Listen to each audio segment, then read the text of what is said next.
Rebirth of secret devil lover episode 12। Yashika को भी एहसास हुआ कि उसने जल्दबाजी में कुछ ज्यादा ही कह दिया था। उसने जल्दी से कहा, सॉरी, मैं तो बस उसकी क्वालिटीज के बारे में बता रही थी। सॉरी, प्लीज मुझे माफ कर दो। वैसे तुम वहां शनाया की मॉम का ध्यान रखो। मैं यहाँ तुम्हारी बेटी का ध्यान रख रही हूँ। अब मैं जा रही हूँ, बाय।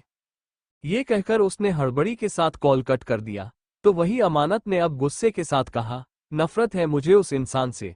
मैं उस इंसान की परछाई भी अपने बेटी के ऊपर नहीं पड़ने दूंगी। इधर दूसरी तरफ यशिका जो अभी बात करके वापस पीहू की तरफ लौटी ही थी कि अचानक से वो अपनी जगह रुक गई और आसपास देखकर बोली, पीहू, पीहू बेटा कहाँ चले गए आप? ये कहकर वो तुरंत आसपास देखने लगी। वो पार्क काफी ज्यादा फेमस था, क्योंकि वो होटल प्लाजा के जस्ट साइड में बना हुआ था, जिस वजह से वहां कई सारे बच्चे खेल रहे थे। पीहू को भी उसने उन्हीं बच्चों के बीच गार्डन की घास पर बिठा दिया था और वो उस वक्त खेल रही थी जब वो अमानत से बात कर रही थी, लेकिन अभी वो वहां नहीं थी, वो गायब हो गई थी। ये सब देखकर यशिका के चेहरे पर पसीने आने लगे और उसने डर कर कहा, ओ नो, पीहू कहाँ चली गई? मुझे डर लग रहा है। मैं अमानत को क्या जवाब दूंगी अगर वो मुझसे खो गई तो? इसी के साथ वो अब चारों तरफ पीहू को ढूंढने लगी।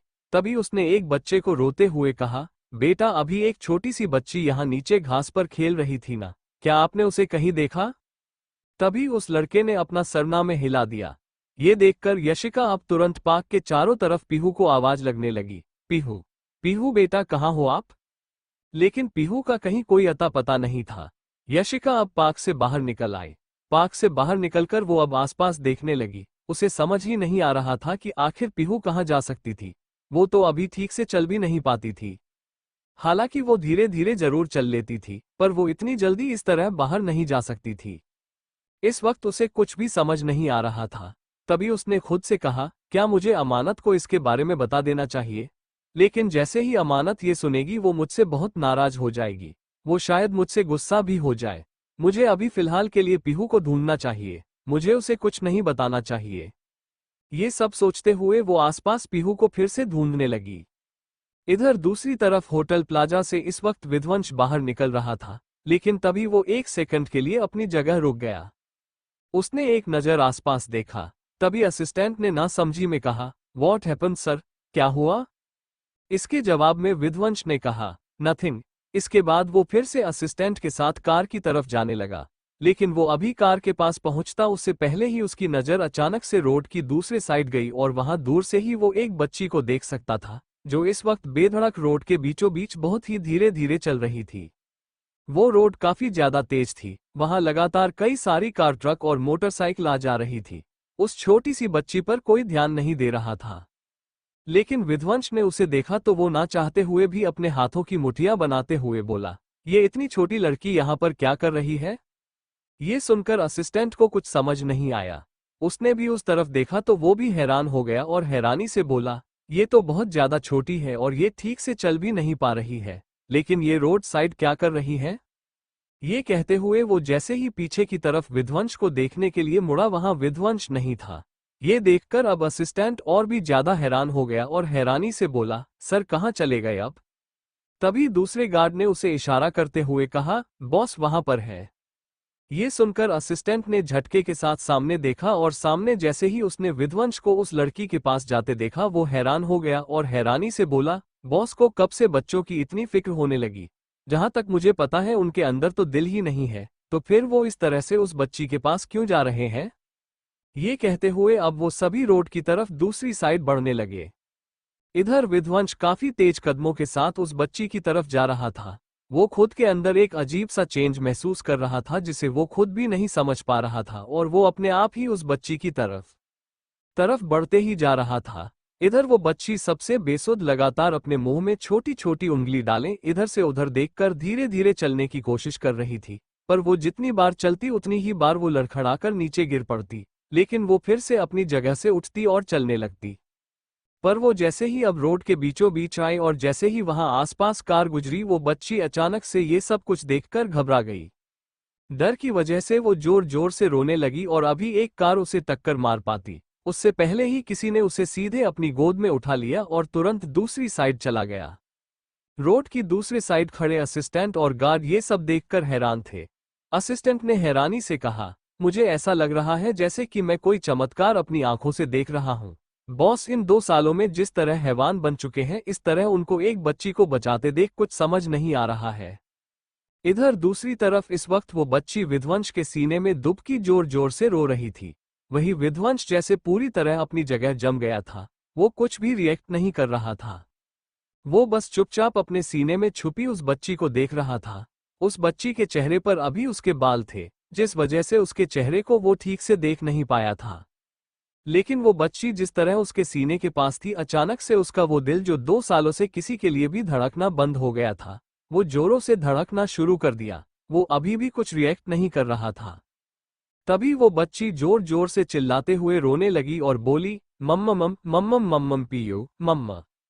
उसके रोने की आवाज से विध्वंस जैसे अपने होश में वापस आया हो और उसने दूसरे पल उस बच्ची को अपने सीने से दूर किया और गुस्से से बोला, baby girl, are you mad? अभी आपको कुछ हो जाता तो और आपके मॉम डैड कहाँ है? वो इतने ज्यादा इर्रिस्पॉन्सिबल कैसे हो सकते हैं? अभी आपका एक्सीडेंट हो जाता। ये कहकर उसने जैसे ही उस बच्ची के चेहरे को अपनी तरफ घुमाया, वो उसके छोटे से चेहरे को 1 सेकंड के लिए देखता रह गया। इस वक्त पीहू उसकी गोद में अपनी आंखें बंद किए जोर जोर से रो रही थी। उसने अभी तक विध्वंस को देखा भी नहीं था और वो बस जोर जोर से चीखें मारकर रोए जा रही थी। इधर विध्वंस तो पीहू के अलावा कुछ देख नहीं रहा था और वो उसके चेहरे को ध्यान से देखकर बोला, ये बच्ची तो, कहते कहते वो एकदम से रुक गया। वहीं अब पीहू ने जब विध्वंस की आवाज सुनी तो वो धीरे धीरे करके अपनी आंखें खोलने लगी। उसने जैसे ही अपनी आंखें खोली, उसकी आंखें विध्वंस की आंखों से मिली। विध्वंस को वो कुछ सेकंड तक टुकुर टुकुर देखती रही और विध्वंस को देखते ही उसने सीधे उसके सीने में अपना छोटा सा सर घुसा दिया और विध्वंस से पूरी तरह लिपट कर सुबक सुबक कर रोने लगी।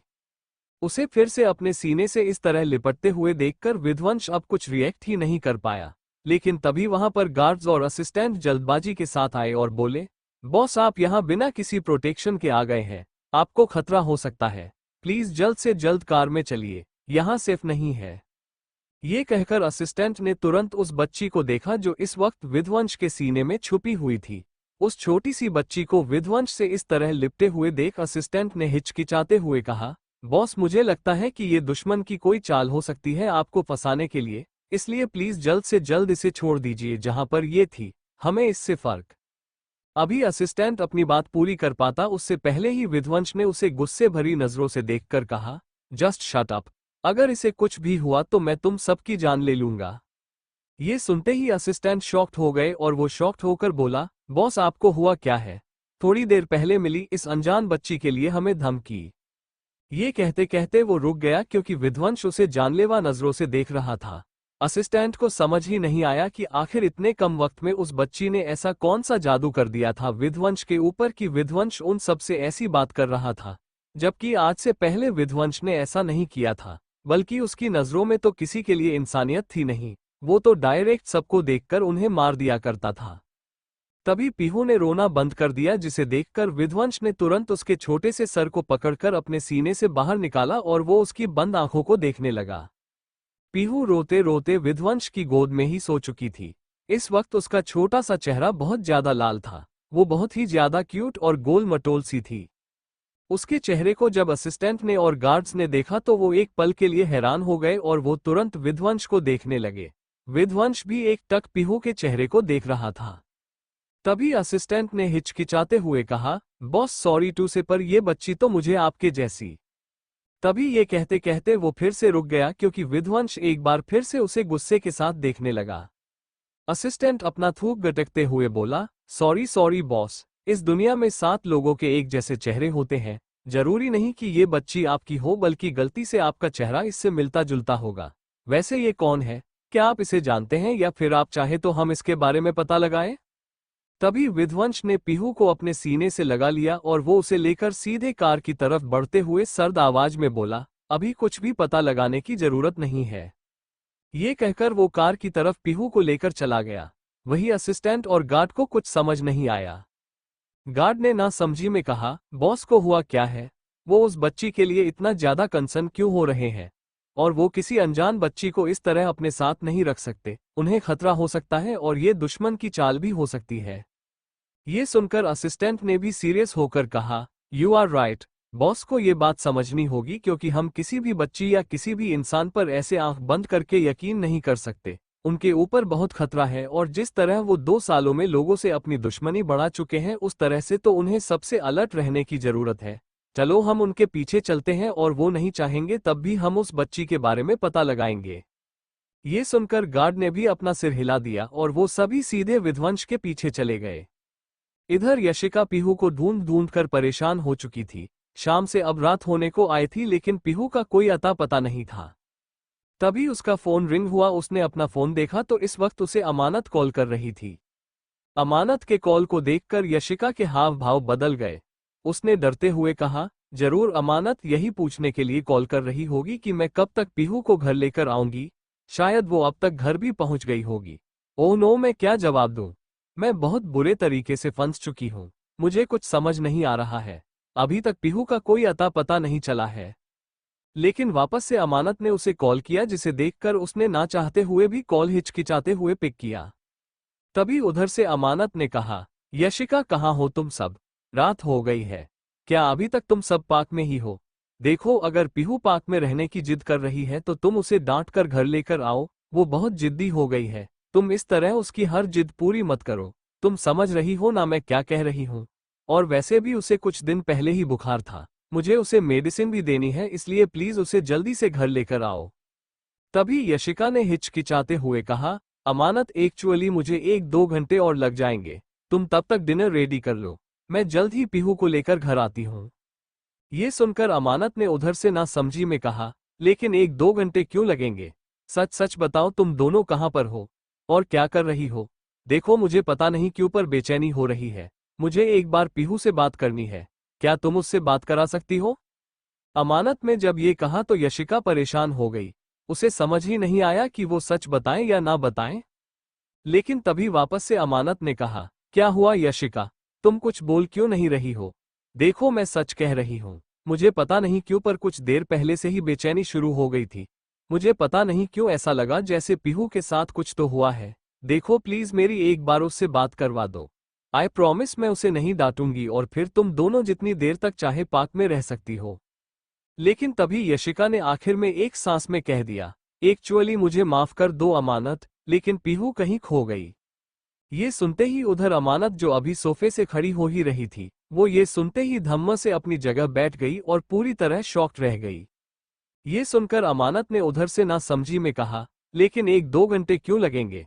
सच सच बताओ तुम दोनों कहाँ पर हो और क्या कर रही हो? देखो, मुझे पता नहीं क्यों पर बेचैनी हो रही है। मुझे एक बार पीहू से बात करनी है। क्या तुम उससे बात करा सकती हो? अमानत में जब ये कहा तो यशिका परेशान हो गई। उसे समझ ही नहीं आया कि वो सच बताएं या ना बताएं। लेकिन तभी वापस से अमानत ने कहा, क्या हुआ यशिका? तुम कुछ बोल क्यों नहीं रही हो? देखो, मैं सच कह रही हूँ। मुझे पता नहीं क्यों पर कुछ देर पहले से ही बेचैनी शुरू हो गई थी। मुझे पता नहीं क्यों ऐसा लगा जैसे पीहू के साथ कुछ तो हुआ है। देखो प्लीज मेरी एक बार उससे बात करवा दो। आई प्रॉमिस मैं उसे नहीं डांटूंगी और फिर तुम दोनों जितनी देर तक चाहे पार्क में रह सकती हो।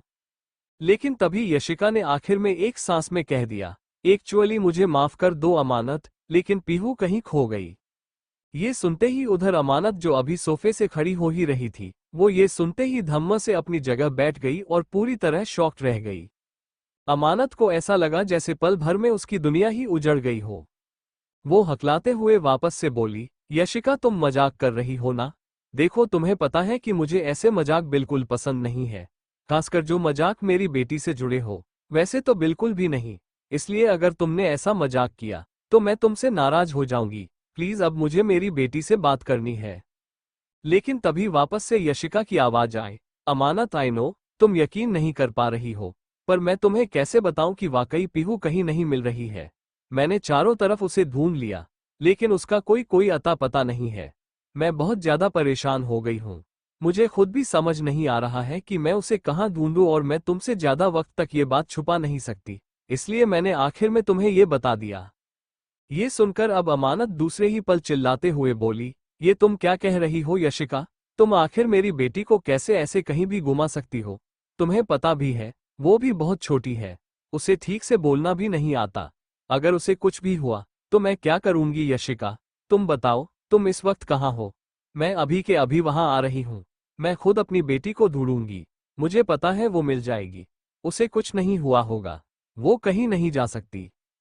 ये सुनते यशिका ने तुरंत अपना एड्रेस उसे बता दिया, जिसके बाद अमानत तुरंत लड़खड़ते कदमों के साथ अपार्टमेंट से बाहर निकल गई। कुछ ही देर में वो वही पार्क में पहुंच गई, जहां ऑलरेडी यशिका मौजूद थी। यशिका को देखते ही अमानत ने घबराते हुए कहा, यशिका बताओ मुझे आखिरी वक्त वो कहां पर थी? ये सुनकर यशिका ने जल्दी से अपने हाथ से इशारा करते हुए कहा, मैं उस वक्त तुमसे कॉल पर बात कर रही थी और वो यहीं पर बच्चों के साथ खेल रही थी। लेकिन जैसे ही मैं कॉल कट करके वापस आई हूं, वो यहाँ नहीं थी। तब से मैं उसे ढूंढ रही हूँ। पूरे 1 घंटे हो गए, लेकिन अभी तक उसका कोई अता पता नहीं चला। मुझे बहुत डर लग रहा है अमानत। I am sorry. मुझे लगता है कि मैंने बहुत बड़ी गलती कर दी। प्लीज मुझे माफ कर दो। ये कहते हुए यशिका की आंखों से आंसू निकलने लगे थे, क्योंकि उसे इस वक्त बाकी बहुत ज्यादा डर लग रहा था। तो उससे ज्यादा डर अमानत को लग रहा था। अमानत की भी आंखों में आंसू भर गए। उसने सिसकते कहा, इसलिए मुझे काफी वक्त से बेचैनी हो रही थी। मुझे ऐसा लग रहा था कि जैसे मेरी बेटी के साथ कुछ ना कुछ तो गलत हुआ है, और आखिर में मुझे पता चल ही गया कि मेरी बेटी के साथ इतना बुरा हो गया। वो खो गई। वो भी 1 साल की बच्ची का खोना मतलब बहुत बड़ी बात होती है। वो तो ठीक से बोलना भी नहीं जानती, ना ही वो किसी से ढंग से बात करके अपने बारे में कुछ बता पाएगी। यशिका तुम्हें प्लीज थोड़ा सा तो केयरफुल रहना चाहिए था। अब हम कहाँ ढूंढे उसे? ये कहते हुए अमानत आसपास देखने लगी। तभी यशिका ने जल्दी से कहा, मुझे पता है मोक्ष हमारी हेल्प कर देगा, क्योंकि यहाँ आसपास सीसीटीवी फुटेज जरूर होगा। ये बहुत ही वीआईपी एरिया है, और अगर हम सीसीटीवी फुटेज से देख पाए तो शायद हमें पता चल जाएगा कि आखिर में पीहू कहाँ गई होगी और किसके साथ गई होगी। ये सुनते ही अमानत से तुरंत कहा, तो फिर तुम इंतजार किसका कर रही हो? जल्द से जल्द मोक्ष के पास कॉल लगाओ। मुझे अभी के अभी उससे बात करनी है। ये सुनकर यशिका ने अपना सर हिला दिया और फिर वो दोनों वहां से सीधे अपार्टमेंट के लिए निकल गए। इधर दूसरी तरफ एक बड़े से शानदार विला के बाहर मर्सिडीज कार आकर रुकी। विध्वंस कार से बाहर निकला। इस वक्त उसकी गोद में किसी बिल्ली के बच्चे की तरह पीहू चिपकी हुई थी और गहरी नींद में सो रही थी। विध्वंस के चेहरे पर कोई भी एक्सप्रेशंस नहीं थे। वो सीधे पीहू को लेकर अंदर की तरफ बढ़ गया। वो अंदर मास्टर बेडरूम में गया। बेडरूम में पहुंचकर उसने पीहू को बेड पर सुलाया। बेड पर सुलाने के बाद उसने उसे ब्लैंकेट से कवर किया, जिसके बाद वो वही उसके पास बैठ गया। वो उसके पास बैठने के बाद उसे अब बस खामोशी के साथ देखता रहा। इधर असिस्टेंट और गार्ड भी अंदर हॉल में आए। फिर असिस्टेंट ने गार्ड की तरफ इशारा करते हुए कहा, मुझे लगता है कि उस मॉल के आसपास जो पार्क था वहीं से ये बच्ची आई होगी। आई थिंक इस बच्चे के कहीं माँ बाप इस खोज ना रहे हो। इसलिए तुम एक कम करो, सबसे पहले उस पार्क के आसपास जाकर पता लगाओ कि आखिर ये बच्ची किसकी है। इसके जवाब में गार्ड ने अपना सर हिला दिया, जिसके बाद वो वहां से चला गया। इधर असिस्टेंट उसके जाने के बाद सीधे ऊपर की तरफ बढ़ा। वो जब ऊपर कमरे के पास आया तो वो अंदर विध्वंस को खामोशी से पीहू को देखते पाकर अपनी जगह रुक गया। वो खुद से ना समझी में बोला, आखिर बॉस को हुआ क्या है? वो कब से एक मासूम बच्ची के लिए इस तरह से इमोशन दिखा सकते हैं? जहां तक मुझे पता है इससे पहले इन्होंने जिस फैमिली को खत्म किया था उस फैमिली में भी 2 मासूम बच्चे थे, पर उन्होंने उन पर तरस नहीं खाया। तो फिर अब इस अनजान बच्ची के लिए बॉस को हो क्या गया है? ये कहते हुए असिस्टेंट परेशान होकर विध्वंस को ही देख रहा था, जो अभी भी बस खामोशी के साथ सिर्फ और सिर्फ पीहू को ही घूरे जा रहा था। वो एक शब्द ना तो बोल रहा था और ना ही किसी की सुन रहा था। वो सिर्फ पीहू के मासूम से छोटे से चेहरे को घूर रहा था। तभी पीहू नींद में हल्के से कसमसाने लगी, जिसे देखते ही विध्वंस में तुरंत उसके सिर पर अपना बड़ा सा हाथ रख लिया। उसका हाथ काफी बड़ा था, जिससे पीहू का छोटा सा सर सिर्फ उसके हाथ में ही छुप गया। विध्वंस उसके सर को धीरे धीरे सहलाते हुए अपनी गहरी आवाज में बोला, स्लीप बेबी स्लीप। ये कहते हुए वो उसके बालों को सहलाने लगा।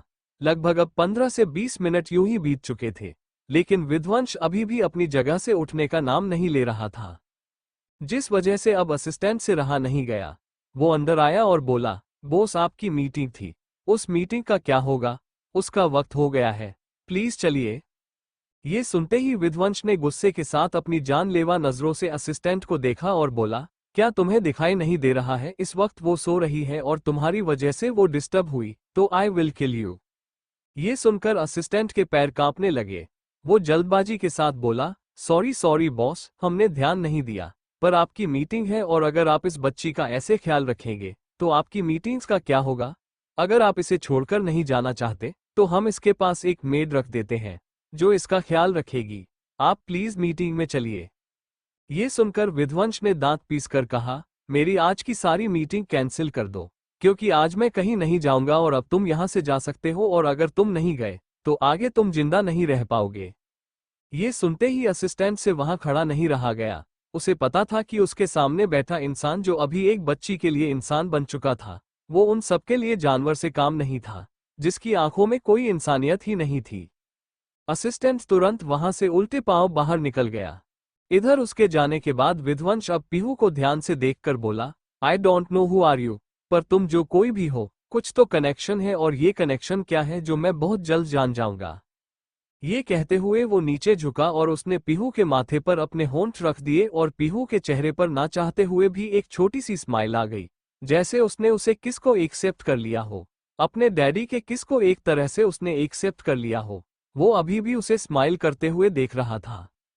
फिर तभी असिस्टेंट जल्दबाजी के साथ अंदर आकर बोला, बॉस एक बहुत बड़ी प्रॉब्लम हो गई है, आपको चलना ही होगा। ये सुनते ही आप विध्वंस जानलेवा नजरों से फिर से असिस्टेंट को देखने लगा।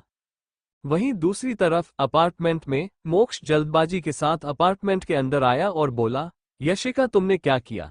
तुमने आखिर पीहू को कहाँ घुमा दिया? क्या तुम्हारे पास दिमाग है?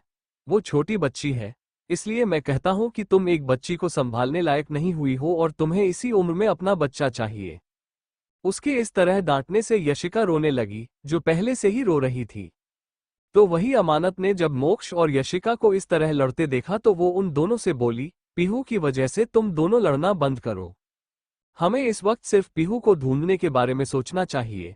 इसमें यशिका की कोई गलती नहीं है, वो तो उसे लेकर बाहर गई थी। मुझे पता है मेरी पीहू जैसे जैसे बड़ी हो रही है वो बहुत ज्यादा शैतान होती जा रही है। उसने ही कुछ ना कुछ किया होगा, लेकिन अभी हम किसी पर कोई भी इल्जाम नहीं लगा सकते। अभी मुझे सिर्फ मेरी बेटी को ढूंढना है, इसलिए प्लीज मोक्ष तुम जो भी हेल्प कर सकते हो मेरी हेल्प करो। ये सुनते ही मोक्ष ने एक नज़र गुस्से से यशिका को देखा और फिर अमानत के पास आते हुए बोला, अमानत फर्स्ट ऑफ ऑल मैं यशिका की तरफ से तुमसे सॉरी बोलता हूँ। मुझे पता है यशिका दिल की बुरी नहीं है और उसने ऐसा जानबूझकर नहीं किया होगा, लेकिन फिर भी मैं तुमसे सॉरी बोलता हूँ। इसके जवाब में अमानत ने कहा, मोक्ष मैंने कहा ना अभी सॉरी बोलने का वक्त नहीं है, अभी मेरी बेटी को ढूंढने का वक्त है। अगर वो जल्द से जल्द नहीं मिली तो मैं मर जाऊंगी, क्योंकि वो अभी बहुत छोटी है। मेरे दिल में बुरे बुरे ख्याल आ रहे हैं, मेरा दिल बैठा जा रहा है। ये सुनकर मोक्ष ने अब तुरंत कहा, तुम फिक्र मत करो, तुम जिस पार्क में गई थी उस पार्क के पास जो मॉल है उसका मैनेजर मेरा दोस्त है। मैंने उसे वहां के आसपास एरिया की सीसीटीवी फुटेज के लिए बात कर लिया है। वो फुटेज मुझे जल्द से जल्द मिल जाएगा और अगर उस पार्क से पीहू बाहर निकली होगी तो उसके बारे में भी पता चल जाएगा। लेकिन क्या तुम दोनों ने पार्क को अच्छी तरह से चेक किया था? इसके जवाब में अमानत और यशिका दोनों ने अपना सर हिलाया और अमानत ने कहा, हाँ मैंने पूरा अच्छे से चेक किया था, पर मेरी बेटी का कहीं कोई अता पता नहीं था, इसीलिए तो मुझे सबसे ज्यादा डर लग रहा है। ये सुनकर फिर मोक्ष ने कहा, ओके लेकिन तुम सब फिक्र मत करो, जैसे ही हमें सीसीटीवी फुटेज मिल जाएगा हम बहुत जल्द पीहू का पता लगा लेंगे। ये सुनकर अमानत अब अपनी जगह से उठ गई और सीधे कमरे में जाने लगी। मोक्ष और यशिका उसे देखने लगे। तभी यशिका अमानत के पीछे जाने लगी तो मोक्ष ने उसे रोक लिया। फिर वो गुस्से से बोला, तुम्हें अब अमानत के पास जाने की कोई जरूरत नहीं है, उसकी बेटी खो गई है, उसे कुछ देर के लिए अकेला छोड़ दो। ये सुनकर यशिका की फिर से आंखों में आंसू आ गए। उसने मोक्ष को देखकर कहा, मोक्ष आई एम सॉरी, मैंने जानबूझकर नहीं किया। मैं प्रॉमिस करती हूँ अब अगर पीहू हमारे पास आए तो मैं कभी उसे पार्क लेकर नहीं जाऊंगी। इनफैक्ट मैं उसे कहीं भी बाहर नहीं लेकर जाऊंगी। ये सुनकर मोक्ष ने अब गहरी सांस लिया और उसे अपने सीने से लगा लिया, क्योंकि यशिका बहुत ज्यादा रो रही थी। मोक्ष उसके सर को सहलाते हुए बोला, आई नो, तुमने ये सब जानबूझकर नहीं किया। आई एम सॉरी, मैं भी बहुत ज्यादा फ्रस्ट्रेट हो गया था, इसलिए मैंने तुम पर गुस्सा दिखा दिया।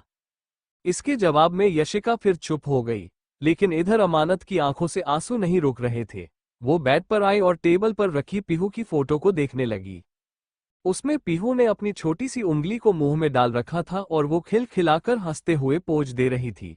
वो फोटो देखकर अमानत के चेहरे पर दर्द भरी स्माइल आ गई। उसने अपने आंसू को साफ करते हुए कहा, आप जहां कहीं भी होगी, मम्मा बहुत जल्द आपके पास आ जाएगी। लेकिन मम्मा को माफ कर दो। मम्मा आपको अच्छे से प्रोटेक्ट नहीं कर पा रही है और न ही आपको वो लाइफस्टाइल दे पा रही है जो आपको चाहिए। शायद मैं एक अच्छी मां नहीं बन पाए। पता नहीं मेरी बेटी आगे चलकर मुझे किस नजरिए से देखेगी। मैं तो उसका ठीक से ख्याल भी नहीं रख पा रही। ये कहते हुए अमानत वही रोने लगी। लेकिन तभी बाहर से आवाज आई, अमानत सीसीटीवी फुटेज आ चुकी है, जल्दी बाहर आओ। जैसे ही मोक्ष ने ये कहा, अमानत ने झट से फोटो को टेबल पर रखा और अपने आंसू को साफ करते हुए बोली, पीहू बेबी बहुत जल्द मम्मा आपके पास आ रही है। अब आप बिल्कुल भी मत घबराना। ये कहते हुए वो तुरंत कमरे से बाहर निकल गई। इसके जवाब में अमानत और यशिक्षा दोनों ने अपना सर हिलाया और अमानत ने कहा, हाँ मैंने पूरा अच्छे से चेक किया था। पर मेरी बेटी का कहीं कोई अता पता नहीं था। इसीलिए तो मुझे सबसे ज्यादा डर लग रहा है। ये सुनकर फिर मोक्ष ने कहा, ओके लेकिन तुम सब फिक्र मत करो।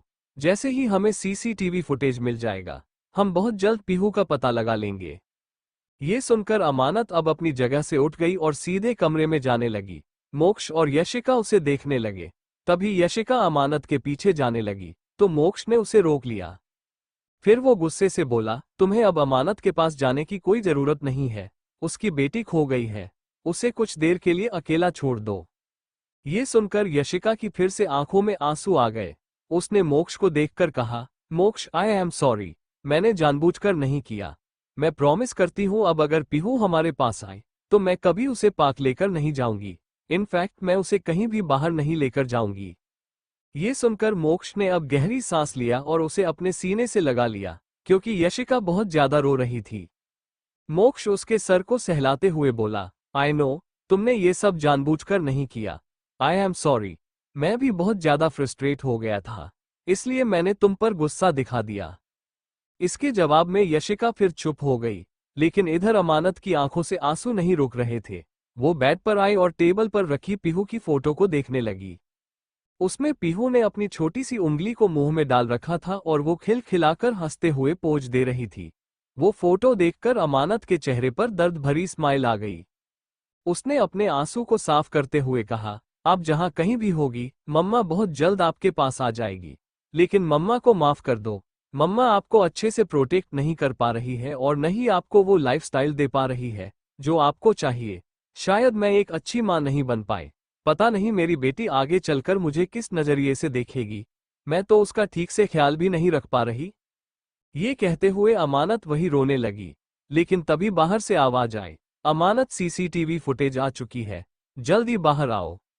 जैसे ही मोक्ष ने ये कहा, अमानत ने झट से फोटो को टेबल पर रखा और अपने आंसू को साफ करते हुए बोली, पीहू बेबी बहुत जल्द मम्मा आपके पास आ रही है। अब आप बिल्कुल भी मत घबराना।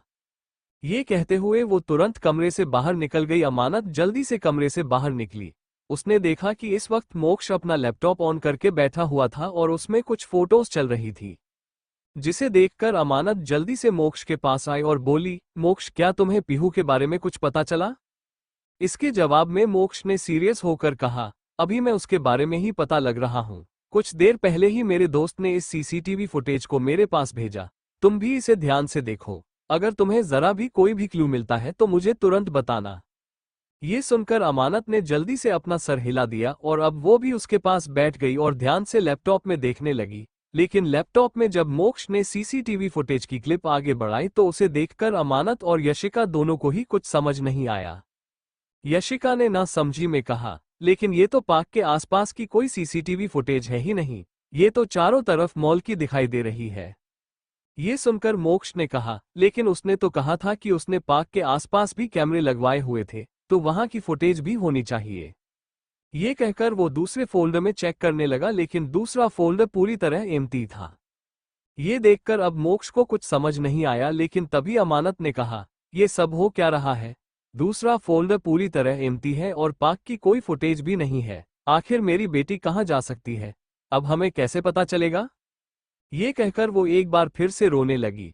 तो वही यशिका ने मोक्ष को गुस्से कैसे देखकर कहा, मोक्ष तुमने तो कहा था कि सीसीटीवी फुटेज से हमारी हेल्प हो जाएगी। लेकिन यहाँ तो ऐसा लग रहा है कि किसी ने शायद जानबूझकर सीसीटीवी फुटेज को गायब करवा दिया हो। आखिर ये सब क्या हो रहा है? मोक्ष, प्लीज जल्द से जल्द कोई रास्ता निकालो। ये सुनकर मोक्ष ने कुछ सोचा और बोला, मुझे ऐसा लग रहा है कि कुछ ना कुछ तो हुआ है। इन सीसीटीवी फुटेज के साथ मुझे ऐसा लग रहा है कि जैसे किसी ने इसके साथ छेड़खानी की है, और ये छेड़खानी जिस किसी ने भी की होगी वो बहुत जल्द पकड़ा जाएगा। तुम सब फिक्र मत करो, मैं खुद अब वहां जा रहा हूं और आसपास पीहू का पता लगाऊंगा। ये कहकर उसने लैपटॉप बंद किया और वहां से जाने लगा। लेकिन तभी यशिका ने कहा, मैं भी तुम्हारे साथ जाऊंगी। ये सब कुछ मेरी वजह से हुआ है, तो अब मैं ही अपनी पीहू को वापस लेकर आऊंगी। तभी ये सुनकर मोक्ष ने कहा, नहीं, तुम अभी मेरे साथ नहीं जा सकती। तुम्हें इस वक्त अमानत को संभालना होगा। तुम्हें दिखाई दे रहा ना कि वो कितनी ज्यादा परेशान है? ये सुनकर यशिका ने एक नजर अमानत को देखा और फिर उदासी के साथ बोली, परेशान तो यहाँ हम सभी हैं, लेकिन एक माँ होने के नाते मुझे अच्छे से समझ आ रहा है अमानत को कैसा फील होता होगा। क्योंकि बचपन में जब मैं खो जाती थी तो मेरी मम्मा भी मेरे लिए बहुत रोया करती थी। वो भी बहुत परेशान हो जाया करती थी, और अब यही हाल खुद अमानत का भी है। तुम ठीक कह रहे हो, मुझे इस वक्त उसे संभालना चाहिए। ये कहकर यशिका सीधे अमानत के पास आई और मोक्ष वहां से चला गया। अमानत की आंखों से अभी भी आंसू निकल रहे थे। उसे तो कुछ समझ ही नहीं आ रहा था। तभी यशिका ने उसे संभालते हुए कहा, शांत हो जाओ अमानत, तुम देखना बहुत जल्द हमारी पीहू हमारे पास होगी, वो हमें मिल जाएगी। ये सुनकर अमानत अब अपना सरनामे हिला दी और बोलो, नहीं, मुझे नहीं लगता कि वो मुझे मिलेगी। क्योंकि जब सीसीटीवी फुटेज में ही उसका कोई आता पता नहीं चला तो आगे कैसे हमें पता चल जाएगा। इससे अच्छा कि हम पुलिस की हेल्प ले, क्योंकि एक पुलिस है जो मेरी बेटी को मुझ तक जल्द से जल्द पहुंच सकता है। ये सुनते ही यशिका ने हैरानी से कहा, ये तुम क्या कह रही हो? तुम्हें पता है ना कि पुलिस से इन सब के बारे में बताओगी तो तुम्हें प्रॉब्लम हो जाएगी। ये सुनकर अमानत ने गुस्से के साथ कहा, मैं चाहे मर ही क्यों ना जाऊं, लेकिन मैं अपनी बेटी को ढूंढ कर रहूंगी और मैं अभी के अभी जा रही हूं। ये कहकर वो सीधे बाहर की तरफ जाने लगी तो तभी मोक्ष ने उसे पकड़ लिया और उसे अपने सीने से लगा कर बोला, पहले तुम शांत हो जाओ। ये सुनकर अमानत ने गुस्से के साथ चिल्लाते हुए कहा, ऐसे कैसे शांत हो जाऊं? यहाँ मेरी बेटी का कोई अता पता नहीं है और तुम मुझे शांत होने के लिए कह रहे हो। मैं बहुत ज्यादा फ्रस्ट्रेट हो गई हूँ। मुझे मेरी बेटी किसी भी हालत में चाहिए। उसके रोने की आवाज सुनकर इस वक्त सभी को बुरा लग रहा था, तो वही किसी को कुछ समझ नहीं आ रहा था कि आखिर पीहू कहाँ जा सकती है। तभी यशिका ने अमानत को संभालते हुए कहा, अमानत, मैंने कहा ना कि वो बिल्कुल ठीक होगी, तुम प्लीज इस तरह से परेशान होना बंद कर दो।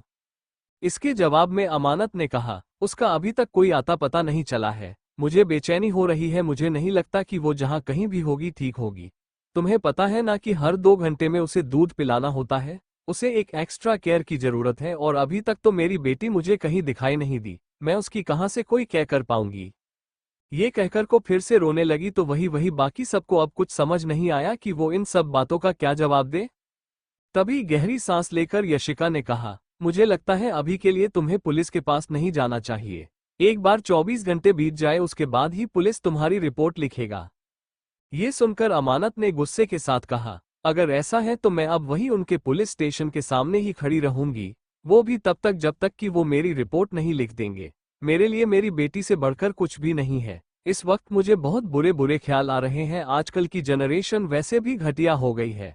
वो एक 80 साल की उम्र की बुई औरत को नहीं छोड़ते, तब तो वो मेरी अभी सिर्फ और सिर्फ 1 साल की बेटी है। मुझे उन हैवानों पर कोई यकीन नहीं है, इसलिए मैं चाहती हूँ कि जल्द से जल्द मुझे मेरी बेटी सही सलामत मिल जाए।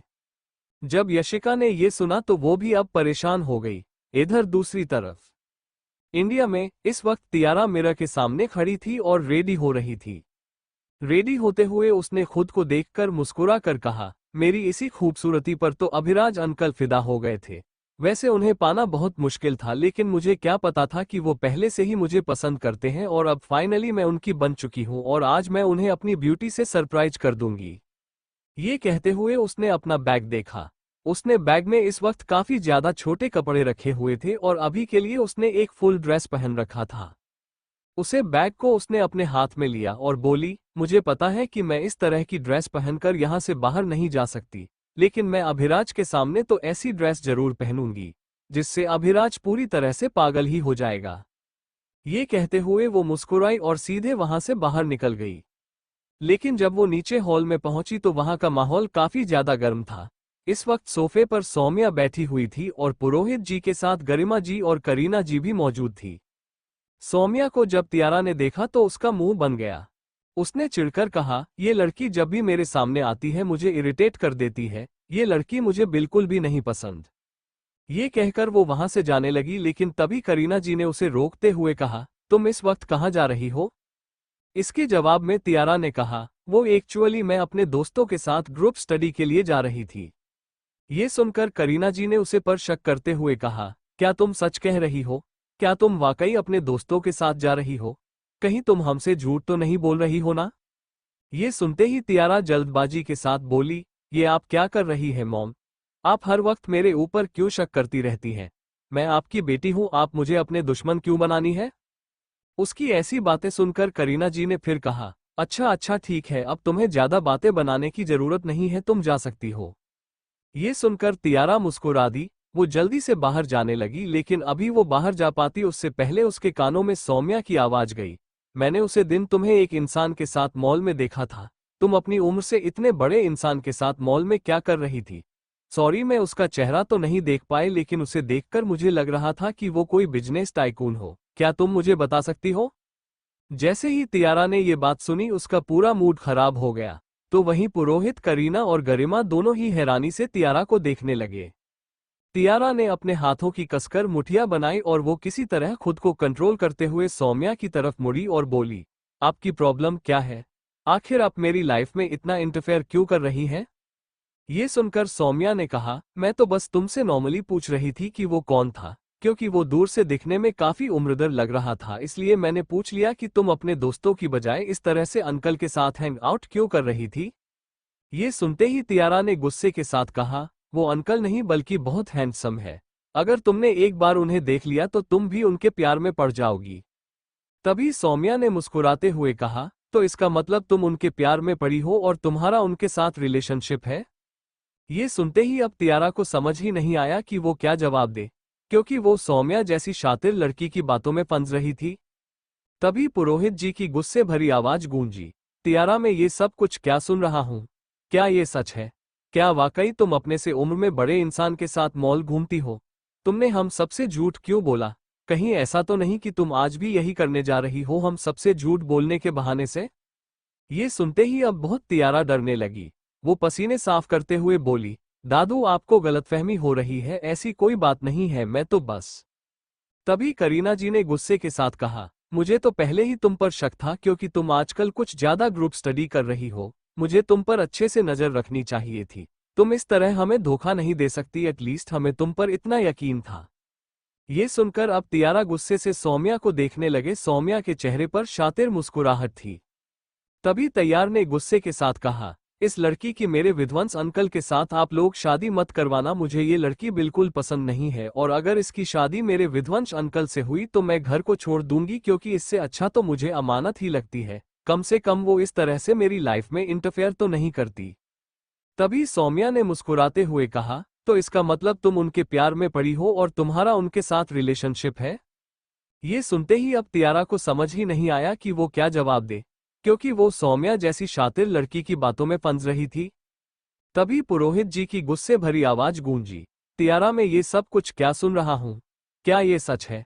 क्या वाकई तुम अपने से उम्र में बड़े इंसान के साथ मॉल घूमती हो? तुमने हम सबसे झूठ क्यों बोला? कहीं ऐसा तो नहीं कि तुम आज भी यही करने जा रही हो हम सबसे झूठ बोलने के बहाने से? ये सुनते ही अब बहुत तियारा डरने लगी। वो पसीने साफ करते हुए बोली, दादू आपको गलतफहमी हो रही है, ऐसी कोई बात नहीं है, मैं तो बस। तभी करीना जी ने गुस्से के साथ कहा, मुझे तो पहले ही तुम पर शक था, क्योंकि तुम आजकल कुछ ज्यादा ग्रुप स्टडी कर रही हो। मुझे तुम पर अच्छे से नजर रखनी चाहिए थी। तुम इस तरह हमें धोखा नहीं दे सकती, एटलीस्ट हमें तुम पर इतना यकीन था। ये सुनकर अब तियारा गुस्से से सौम्या को देखने लगे। सौम्या के चेहरे पर शातिर मुस्कुराहट थी। तभी तैयार ने गुस्से के साथ कहा, इस लड़की की मेरे विध्वंस अंकल के साथ आप लोग शादी मत करवाना, मुझे ये लड़की बिल्कुल पसंद नहीं है, और अगर इसकी शादी मेरे विध्वंस अंकल से हुई तो मैं घर को छोड़ दूंगी, क्योंकि इससे अच्छा तो मुझे अमानत ही लगती है। कम से कम वो इस तरह से मेरी लाइफ में इंटरफेयर तो नहीं करती। जैसे ही वहां पर अमानत के नाम को सभी ने सुना, सभी के भाव बदल गए। जैसे ही सौम्या ने तियारा की ये बात सुनी, उसके भाव बदल गए। वो दूसरे ही पल गुस्से से पुरोहित जी से बोली, दादाजी आप देख रहे ना तियारा मुझसे कैसे बात कर रही है। मुझे लगता है कि यही विध्वंस के कान भारती होगी मेरे खिलाफ, जिसकी वजह से विध्वंस मुझसे शादी करने को तैयार नहीं हो रहा है, क्योंकि वैसे भी विध्वंस इसकी बात सुनता है। मुझे तो अब इस पर पूरा पूरा शक हो रहा है। ये सुनकर तियारा ने मुस्कुराते हुए कहा, तुम्हें शक नहीं होना चाहिए, बल्कि तुम्हें यकीन हो जाना चाहिए कि मैंने ही अपने विध्वंस अंकल को मना किया है कि वो तुम जैसी लड़की को बिल्कुल भी अपने गले ना पड़ने दें और ना ही तुम जैसी लड़की से वो शादी करें। और एक बात, मुझसे दूर रहना, और अगर मेरे खिलाफ तुमने मेरी फैमिली के कान भरने की कोशिश की तो मैं तुम्हें छोड़ूंगी नहीं, क्योंकि मैं दिखने में भले ही छोटी हूँ पर तुमसे 10 गुना दिमाग रखती हूँ। ये कहते हुए उसने करीना, गरिमा और पुरोहित जी को देखकर कहा, दादाजी, दादी, मॉम एक बात बताइए, क्या अब आप अपने खून के अलावा किसी पराये खून पर यकीन करेंगे? क्या मैं इतनी ज्यादा पराई हो गई आप लोगों के लिए कि अब आप इस सौम्या जैसी लड़की के बात पर यकीन करेंगे और मुझ पर शक करेंगे? उसने ये कहा तो वो सभी चुप हो गए, लेकिन तभी करीना जी ने कहा, बेशक से हमें तुम पर यकीन है, लेकिन तुम इस तरह से सौम्या से बात नहीं कर सकती। वो तुमसे बड़ी है, तुम्हें उसकी रिस्पेक्ट करनी चाहिए। इसके जवाब में तियारा ने कहा, रिस्पेक्ट माय फुट, मुझे इस लड़की की कोई रिस्पेक्ट नहीं करनी। और रही बात यकीन की, तो अगर आप दोनों को मुझ पर यकीन होता तो आप कभी ऐसा मेरे साथ बिहेव ना करते। यू नो वॉट, मैं बहुत ज्यादा डिसअपॉइंट हो गई हूँ, इसलिए मैं जा रही हूँ और आज रात तो मैं बिल्कुल भी घर नहीं आऊंगी। ये कहकर वो गुस्से से अपने पैर पटकते हुए वहां से चली गई। तो वहीं करीना की उसे जाते देखा बोली, रुको, मेरी बात सुनो, तुम ऐसे नहीं जा सकती। लेकिन तब तक वो जा चुकी थी और गरिमा जी ने करीना जी को रोकते हुए कहा, जाने दो उसे, वो बहुत जिद्दी है। वो एक बार गुस्सा हो गई तो जब तक उसका गुस्सा शांत नहीं हो जाता तब तक वो नहीं आएगी। लेकिन करीना जी ने कहा, पर मुझे उसकी टेंशन हो रही है। इसके जवाब में पुरोहित जी ने कहा, तुम फिक्र मत करो, मैं अपना एक आदमी उसके पीछे लगा देता हूँ, जो भी बात होगी वो मुझे बता देगा। ये सुनकर करीना जी ने अपना सर हिला दिया। तभी सौम्या जोर जोर से रोने लगी। उसके अचानक रोने की आवाज सुनकर सभी उसे हैरानी से देखने लगे। तभी गरिमा जी ने कहा, सौम्या बेटा क्या हुआ तुम्हें, तुम अचानक से रोने क्यों लगी? इसके जवाब में सौम्या ने रोते हुए कहा, अगर मैं रो नहीं तो और क्या करूं? आप सभी बताइए, आखिर क्या गलती थी मेरी जो इस तरह से विध्वंस के साथ साथ अब तेरा भी मेरे साथ बिहेव कर रही है? मुझे तो समझ ही नहीं आता क्यों लोग इस तरह मेरे साथ बिहेव करते हैं, जबकि मेरी तो कोई गलती ही नहीं है। देखिए, मैं एक बात सबको क्लियर कर देती हूँ, मैं विध्वंस से बहुत प्यार करती हूँ और मैं विध्वंस से शादी करके रहूंगी। मुझे विध्वंस के करीब आने से कोई नहीं रोक सकता।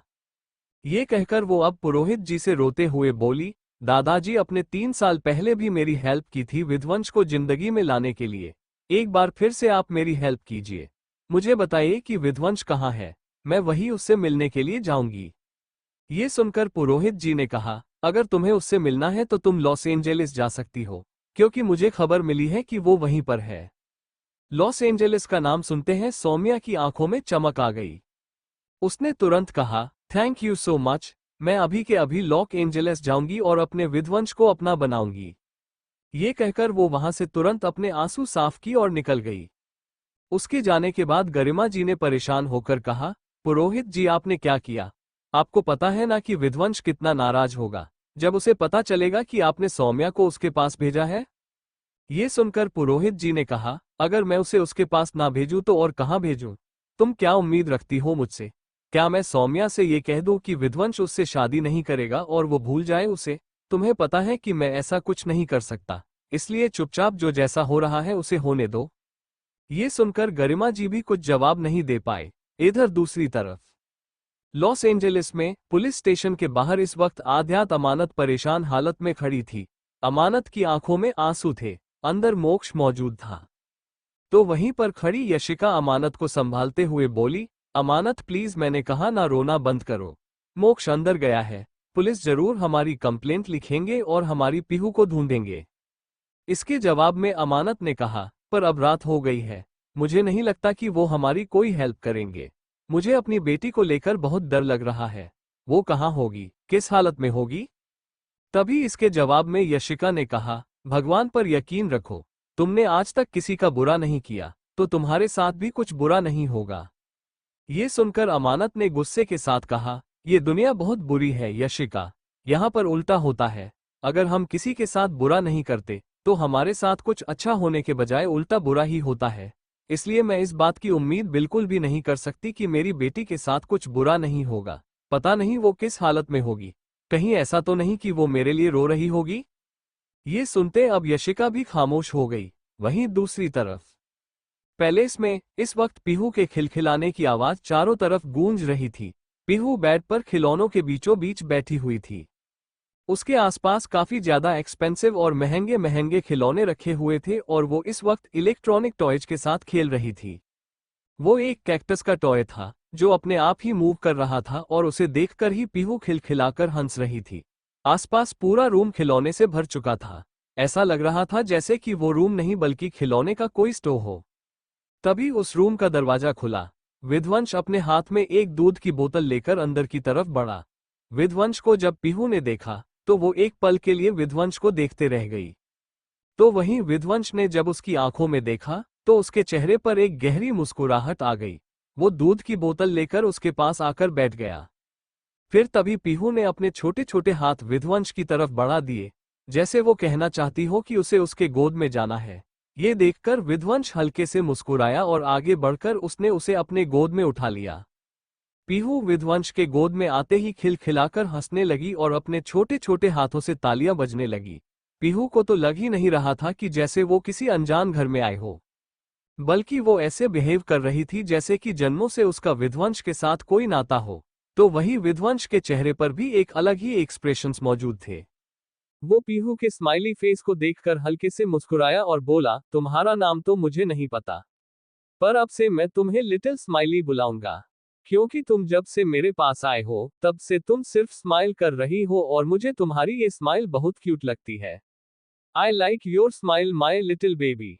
ये कहते हुए वो नीचे झुका और उसने पीहू के माथे पर किस कर लिया। पीहू और भी ज्यादा खिलखिलाकर हंसने लगी और फिर तभी विध्वंस ने उसकी तरफ उस दूध की बोतल बढ़ाया।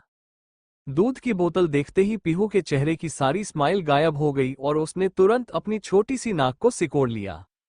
ये देखकर विध्वंस की भौहें तन गई और उसने कहा, अभी तक तो आप हंस रही थी और अब दूध को देखकर क्या हुआ? क्या आपको इसे नहीं पीना? जैसे विध्वंस की बातें पीहू को समझ आ रही थी, उसने जल्दी से अपना छोटा सा सर 3 बार हाँ में हिला दिया। ये देखकर विध्वंस ने हल्के से मुस्कुरा कर कहा, लेकिन अगर आपको स्ट्रांग रहना है तो इसे पीना पड़ेगा, इसलिए जल्दी से इसे पी लो। ये कहकर वो उसके मुंह में उस बोतल को लगाने लगा, लेकिन पीहू जिद करते हुए अपने हाथ पैर इधर से उधर चलाने लगी और हाथ पैर चलाने से उसका हाथ बोतल में लगा, जिससे बोतल दूसरे ही पल जमीन पर गिरकर टूट गया। शोर हो जाने से पीहू एकदम से चौंक गई। दूसरे ही पल वो जोर जोर से रोने लगी। उसे इस तरह रोते देख और बोतल के टूट जाने से फिर विध्वंस ने गहरी सांस ली। वो उसे अपने गोद में उठाकर बोला, बच्चों को संभालो, इतना मुश्किल क्यों होता है? ये कहते हुए वो उसके पेट को रब करने लगा और बोला, okay okay I am sorry, मैं आपको दूध नहीं पिलाऊंगा, प्लीज मुझे माफ कर दो, मैं अब ऐसी गलती दोबारा नहीं करूंगा, प्लीज चुप हो जाओ। लेकिन पीहू चुप होने का नाम नहीं ले रही थी। वो चीखें मारकर और गला फाड़कर रो रही थी। उसकी रोने की आवाज इतनी तेज थी कि नीचे मौजूद असिस्टेंट और गार्ड एक दूसरे का मुंह देखने लगे।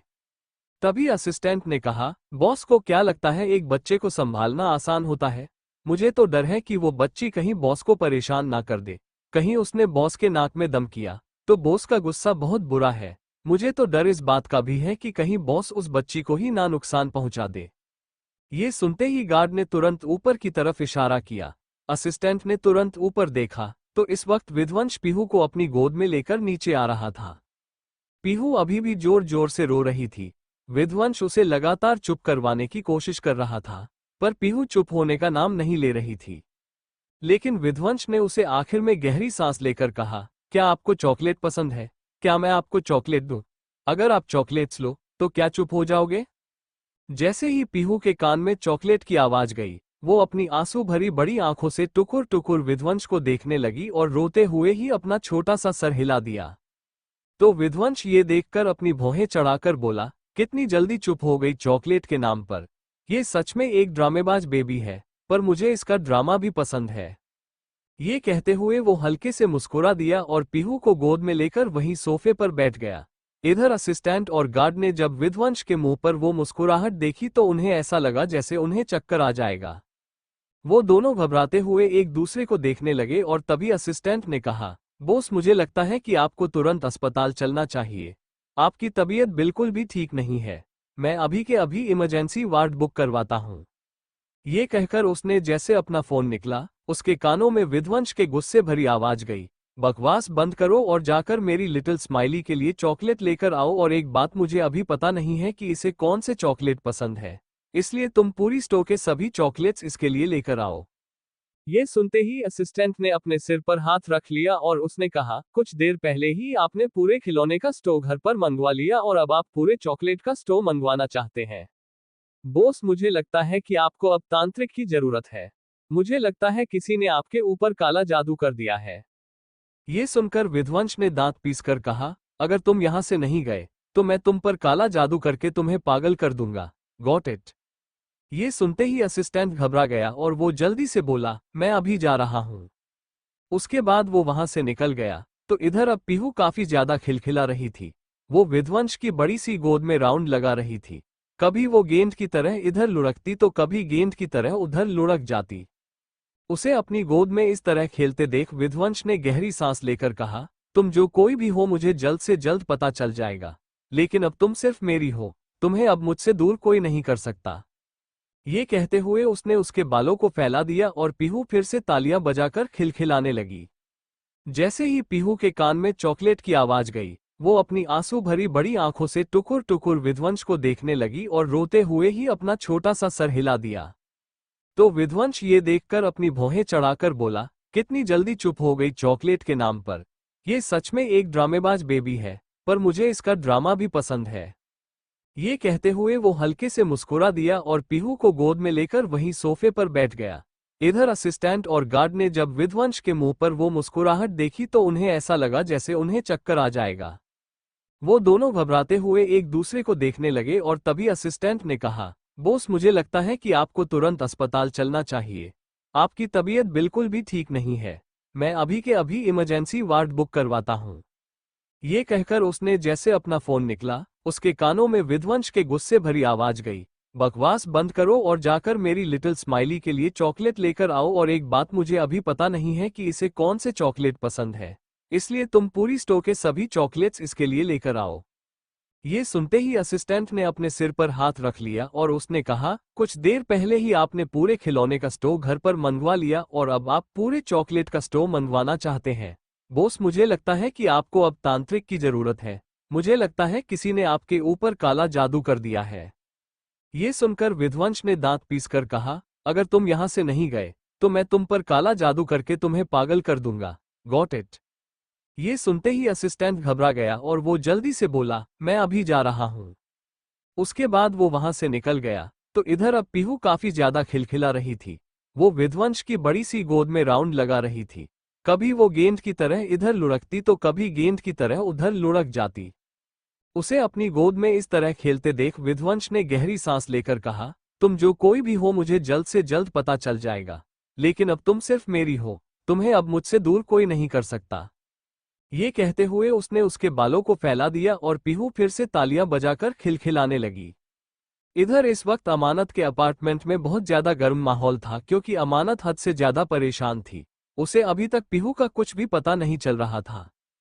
वही मोक्ष भी लगातार अपने सोर्स से पीहू के बारे में पता लगाने की कोशिश कर रहा था, लेकिन उससे भी कुछ नहीं हो पा रहा था। तभी यशिका ने गुस्से के साथ खुद को चांटा मारते हुए कहा, ये सब कुछ मेरी गलती है। मुझे उसे पार्क में लेकर ही नहीं जाना चाहिए था और मुझे कॉल ही नहीं करनी चाहिए था। ना मैं कॉल करने में बिजी होती, ना इस तरह से पीहू हमें छोड़ कर जाती। ये सारी की सारी मेरी गलती है। मुझे मर जाना चाहिए। मुझे जीने का भी कोई हक नहीं है। ये कहते हुए वो जोर जोर से अपने मुंह पर चांटे मारने लगी। अमानत जो ऑलरेडी परेशान थी, ये सब देखकर वो और भी ज्यादा परेशान होकर बोली, यशिका प्लीज संभालो खुद को। मुझे पता है इस वक्त तुम बहुत ज्यादा परेशान हो क्योंकि तुम्हें ऐसा लगता है ये सब कुछ तुम्हारी वजह से हुआ है। लेकिन सच कहूं तो मुझे भी खुद भी समझ नहीं आ रहा ये सब कैसे और क्यों हो गया। मैंने कभी इमेजिन नहीं किया था कि मैं अपनी बेटी को ऐसे खो दूंगी, और अब जब वो इस तरह मुझसे दूर गई है तो मैं खुद भी बहुत ज्यादा फ्रस्ट्रेटेड हो गई हूँ, इसलिए प्लीज तुम मुझे और ज्यादा फ्रस्ट्रेटेड मत करो। ये सुनकर यशिका अब अमानत के पास गई और उसके कदमों में झुकते हुए बोली, अमानत सच सच बताओ, तुम मुझसे नाराज हो ना? तुम्हें ऐसा लग रहा है कि मैंने तुम्हारी बेटी को खो दिया? ये सुनकर अमानत की आंखों से आंसू निकल आए। उसकी आंखों से तो आंसू रुकने का नाम ही नहीं ले रहे थे। जब से पीहू गई थी वो लगातार रोए जा रही थी। इस वजह से उसकी आंखें भी लाल हो गई थी। लेकिन ये सुनकर अमानत ने अपना सिर नामे हिला दिया और बोली, नहीं, मैं तुम्हें ब्लेम नहीं कर सकती क्योंकि मुझे अच्छे से पता है तुम मेरी बेटी का माइंड फ्रेश करने के लिए उसे लेकर पार्क गई थी, पर मुझे नहीं पता था कि मेरी पीहू ऐसे खो जाएगी। तुम खुद को ब्लेम मत करो, मैं समझती हूँ तुम्हारी कंडीशन, मुझे पता है इस वक्त तुम्हें कैसा फील हो रहा होगा, लेकिन अभी के लिए प्लीज मुझसे कोई बात मत करो। ये कहकर उसने अपने सिर पर हाथ रख लिया। उसका सर इस वक्त भारी हो चुका था। वो सोच सोच कर ही बहुत ज्यादा परेशान थी। तभी उसे ऐसा लगा जैसे उसकी आंखों के सामने अंधेरा छा जाएगा। उसे चक्कर आने लगा और उसने जल्दी से कसकर सोफे को पकड़ लिया। उसकी ऐसी हालत देखते ही मोक्ष ने कहा, अमानत, मुझे लगता है कि तुम्हें कुछ खा लेना चाहिए। तुमने सुबह से कुछ भी नहीं खाया है और देखो अब तुम्हें चक्कर आ रहे हैं। तुम्हें पता है ना कि तुम्हें इस तरह की प्रॉब्लम हो जाती है जब तुम ज्यादा प्रेशर लेती हो, इसलिए प्लीज सबसे पहले तुम सोचना बंद करो। ये सुनकर अमानत ने कहा, मोक्ष, मैं कैसे ना सोचूं अपनी बेटी के बारे में? वो 1 साल की है और वो गायब है। इस वक्त मैं चाहकर भी खुद को सोचने से रोक नहीं पा रही हूँ। तभी ये सुनकर मोक्ष ने गुस्से के साथ कहा, ओके इनफ, अब मैं तुमसे प्रॉमिस करता हूँ, अब जब तक मैं पीहू की इन्फॉर्मेशन नहीं लाकर तुम्हें दे देता तब तक मैं इस घर में वापस नहीं लौटूंगा, इसलिए तब तक तुम अपना ख्याल रखना। ये कहकर उसने यशिका से कहा, यशिका, तुम अमानत का अच्छे से ख्याल रखना, मैं जल्दी वापस आऊंगा। ये सुनकर यशिका ने कहा, हाँ मोक्ष, मैं तुम्हारा इंतजार करूंगी। इसके बाद मोक्ष वहां से चला गया। अमानत ने अपनी आंखें बंद करके अपना सिर सोफे से टिका दिया। इधर याशिका उसे कुछ सेकंड तक देखती रही और बोली, मैं तुम्हारे लिए हेल्दी सूप बनाकर लाती हूँ। तुम उसे पियोगी तो तुम्हें थोड़ी ताकत मिलेगी, क्योंकि अमानत तुम्हारे अंदर ताकत रहेगी तभी तुम पीहू को ढूंढ सकती हो, वरना अगर तुम ही कमजोर होकर बीमार पड़ जाओगी तो पीहू को कौन संभालेगा और उसे कौन ढूंढेगा? उसने जब ये कहा तो अमानत से धीरे से अपना सर हाँ में हिला दिया, जिसे देखकर यशिका तुरंत जल्दबाजी के साथ किचन की तरफ बढ़ गई। इधर अमानत अभी भी अपनी आंखें बंद किए हुए थी, लेकिन कुछ ही सेकंड बाद उसे कुछ सपने में महसूस हुआ। उसे एक सपना आया, तुमने बहुत बड़ी गलती कर दी मुझसे मेरी बेटी का सच छुपाकर। मैंने तुमसे कहा था कि मैं तुमसे तुम्हारी सबसे कीमती चीज को छीन लूंगा, और अब देखो मैंने तुमसे तुम्हारी बेटी को छीन लिया। अब तुम चाहकर भी मेरा कुछ नहीं बिगाड़ सकती। अब मैं तुम्हारी बेटी को कभी तुम्हें वापस नहीं दूंगा, क्योंकि तुमने उसे मेरा नाम नहीं दिया जबकि उस पर मेरा हक था। वो तुम्हारी बेटी नहीं बल्कि विध्वंस धनराजगिर की बेटी है, लेकिन तुमने उसे हमेशा मुझसे दूर रखा। पर अब तुम्हें इसकी सजा जरूर मिलेगी, और इसकी सजा यही है कि तुम जिंदगी भर के लिए मेरी बेटी से दूर हो जाओ। इसी के साथ उसे पीहू की भी खिलखिलाने की आवाज सुनाई दी, जो इस वक्त विध्वंस की गोद में काफी ज्यादा खुश थी और खिलखिला रही थी, और अमानत उन दोनों को देखकर जोर जोर से रोए जा रही थी। विध्वंस पीहू को लेकर उसकी नजरों से दूर जाने लगा। ये देखकर अमानत जोर जोर से चिल्लाते हुए बोली, मेरी बेटी, मेरी बेटी, प्लीज मुझे उसे वापस कर दो। मैं तुमसे इस सच को छुपाने के लिए माफी मांगती हूँ, लेकिन प्लीज मुझे मेरी बेटी को वापस दे दो, प्लीज मुझे दे दो। इसी के साथ वो एकदम से अपनी नींद से जाग गई और जोर से चिल्लाते हुए बोली, विध्वंस धनराजगिर, प्लीज मेरी बेटी को वापस कर दो। यशिका जो किचन में काम कर रही थी, अमानत की इतनी जोर से चिल्लाने की आवाज सुनकर वो तुरंत बाहर आई और बोली, अमानत, व्हाट हैपन? क्या हुआ तुम्हें? तुम ऐसे चिल्ला क्यों रही हो? यशिका की आवाज सुनकर अमानत को कुछ एहसास हुआ। उसने जल्दी से आसपास देखा और दूसरे पल उसने अपने सिर पर हाथ रखकर कहा, तो इसका मतलब मैं सपना देख रही थी। लेकिन मुझे ऐसा सपना क्यों आया? मुझे ऐसा क्यों लगा कि जैसे मिस्टर विध्वंस मेरी बेटी को मुझसे दूर लेकर जा रहे हो? ये पॉसिबल नहीं हो सकता। मुझे ऐसे सपने कैसे आ सकते हैं? आज से पहले तो मैंने ऐसे सपने कभी नहीं देखे, तो फिर आज ही क्यों? इसके जवाब में यशिका ने ना समझी में कहा, व्हाट हैपन अमानत? क्या हुआ है तुम्हें? तुम किस सपने के बारे में बात कर रही हो? ये कहकर वो टिश्यू से उसके पसीने को साफ करने लगी। वही यशिका की बात सुनकर अमानत ने जल्दबाजी के साथ कहा, एक्चुअली मुझे सपना आया था। मैंने सपने में देखा कि मिस्टर विध्वंस मेरी बेटी को मुझसे दूर कर रहे हो। उन्होंने कहा कि मैंने उनसे उनकी बेटी का सच छुपाया है, इसलिए वो मेरी बेटी को मुझसे दूर कर देंगे। और पीहू उनके साथ रोने की बजाय खुश थी। वो तो मुझे देख भी नहीं रही थी और ना ही उसने मेरे पास आने की कोशिश की। ये सब क्या हो रहा है यशिका मेरे साथ? मुझे ऐसे सपने क्यों आ रहे हैं? मुझे कुछ समझ नहीं आ रहा है। वही यशिका ने जैसे ही ये बात सुनी वो हैरान हो गई। उसने हैरानी के साथ कहा, अमानत, क्या इससे पहले भी तुम्हें कभी ऐसे सपने आए थे? इसके जवाब में अमानत ने जल्दी से अपना सरनामे हिला दिया और बोली, नहीं, इससे पहले मुझे कभी ऐसे सपने नहीं आए। ये पहली बार है, तभी तो मुझे बेचैनी हो रही है। ये सुनते ही अब यशिका ने अपना दिमाग लगाते हुए कहा, पता नहीं क्यों पर मुझे ऐसा लग रहा है कि जैसे पीहू के गायब होने के पीछे विध्वंस धनराजगीर का हाथ है। जैसे ही यशिका ने ये कहा अमानत के पैरों तले जमीन खिसक गई। वो दूसरे पल गुस्से के साथ बोली, ये क्या बकवास कर रही हो तुम? मुझे इस बात पर बिल्कुल भी यकीन नहीं है। वो मेरी बेटी तक कभी नहीं पहुंच सकते। उनका मेरी बेटी से कोई लेना देना नहीं है। मेरी बेटी बहुत जल्द मिल जाएगी। देखना, मोक्ष गया है और वो मेरी बेटी को जरूर वापस लेकर आएगा। ये सब सुनकर यशिका ने कहा, अगर पीहू मोक्ष को मिल जाती है तब तो बहुत अच्छी बात है, फिर हमें टेंशन लेने की जरूरत नहीं है। लेकिन तुम ये भी तो सोचो, अगर गलती से भी विध्वंस धनराजगीर के पास पीहू हुई तब तुम क्या करोगी? क्या तुमने इसके बारे में सोचा है? आई थिंक तुम्हें इसके बारे में भी सोच लेना चाहिए। अमानत के चेहरे पर पसीने आने लगे।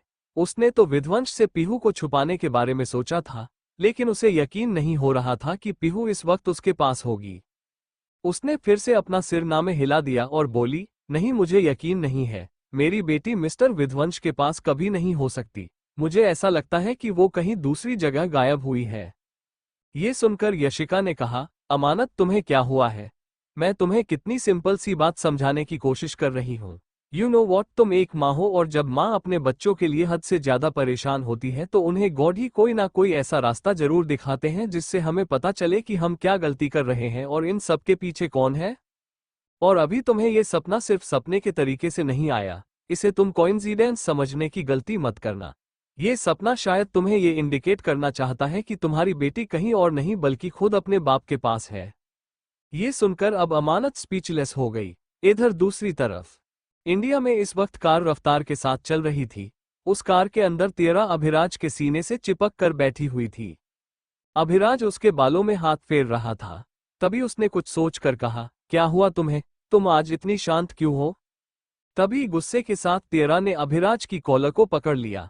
ये देखकर अभिराज की भौहें तन गई और वो अभी कुछ रिएक्ट कर पाता उससे पहले ही तेरा ने अभिराज की कॉलर को पकड़कर सीधे अपने करीब खींचा और उसके होठों को अपने होठों में ले लिया। ये देखते ही अभिराज उसे घूरने लगा। वही तेरा लगातार उसे किस करने लगी। तेरा किस करते हुए बोली, you know what, I am Hungary for you. आज मुझे फिर से पूरी तरह से अपना बना लीजिए। मैं आज आपके आगोश में खो जाना चाहती हूँ। ये कहकर वो उसे अब किस करने लगी और उसकी किस पैशनेट हो गई। वहीं अभिराज भी खुद को कंट्रोल नहीं कर पाया। उसने झटके के साथ तेरा की ड्रेस की जिप को पीछे से खोल दिया और उसकी पूरी गर्दन और गले पर किस करने लगा। वहां का पार्टीशन ऑन था और इस वक्त कार काफी रफ्तार में चल रही थी, लेकिन इधर अभिराज ने उसे कार की सीट पर लिटाया और खुद उसके ऊपर जाकर अब उसकी पूरी बॉडी पर किस करने लगा, जिससे लगातार तेरा सिसकियां लेने लगी। लेकिन सिसकियां लेते वक्त वो अभिराज की गर्दन पर लगातार स्क्रैचेस कर रही थी। तभी अभिराज ने उसकी आंखों में देखकर कहा, आर यू श्योर? क्या हम कार में कंफर्टेबल है? इसके जवाब में तेरा ने अपना सिर हिलाया और उसके कान में बोली, जब आप घर के हर कोने में मेरे साथ कंफर्टेबल हो सकते हैं तो फिर क्यों ना आज हम नए तरीके से कार में ट्राई करें। ये सुनकर अभिराज उसे घूरने लगा और बोला, काफी ज्यादा नॉटी हो गई हो तुम।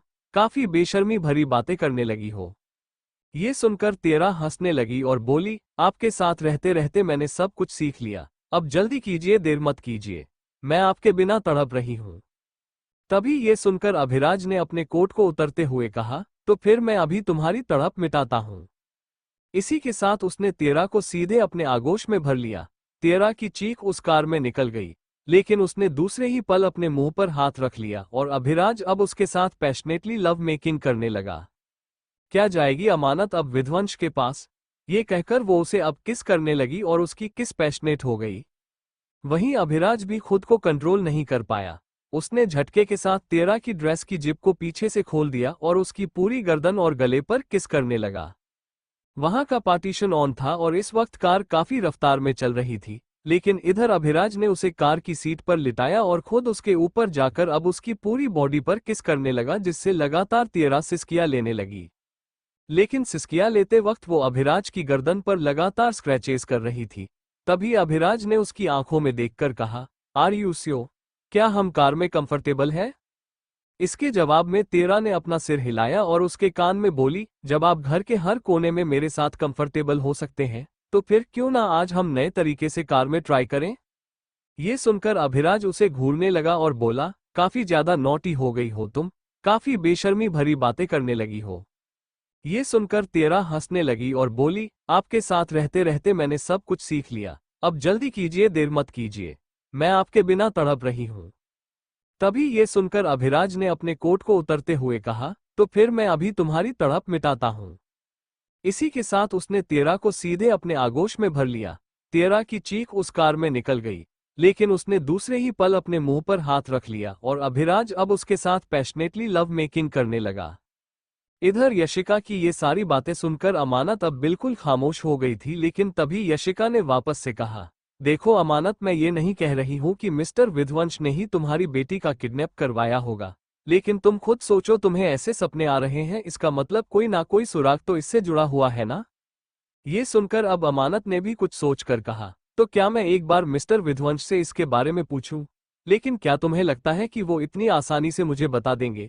और सबसे बड़ी बात, मैंने उनसे ही अपनी बेटी को छुपाने की कोशिश कर रही थी, और अगर पीहू उनके पास हुई तब क्या होगा? नहीं नहीं, मैं तो ये इमेजिनेशन भी नहीं कर पा रही हूँ। मुझे यकीन नहीं है कि मेरी बेटी इस वक्त मिस्टर विध्वंस के पास होगी, मैं ये सोच नहीं सकती। ये सुनकर गहरी सांस लेकर यशिका ने कहा, आई नो, तुम मिस्टर विध्वंस से ही ये सारी चीज छुपाने की कोशिश कर रही थी, लेकिन कभी कभी कुछ चीज हमारे हाथ में नहीं होती, कुछ चीजों को हमें समय के साथ छोड़ देना चाहिए, और अभी हमें कहीं से भी पीहू के मिलने का कोई असर नहीं दिख रहा है, इसलिए अगर तुम्हें ऐसे सपने आए हैं तो शायद ये भगवान का कोई इशारा होगा। शायद वो बताना चाहते हो कि हम एक बार मिस्टर विध्वंस से भी पूछे और उनसे पता लगाए। ये सुनकर तभी अमानत के दिल में भी ऐसा महसूस हुआ जैसे कि वाकई पीहू का कोई ना कोई कनेक्शन विध्वंस के साथ था, जिसे महसूस करके उसने कहा, मुझे अब मिस्टर विध्वंस से ही इसके बारे में पूछना होगा। लेकिन तभी यशिका ने कहा, पर तुम्हें लगता है कि तुम ऐसे आसानी से पूछोगी और वो तुम्हें बता देगा? देखो, अभी हमें 100% यकीन भी नहीं है कि पीहू मिस्टर विध्वंस के पास ही होगी।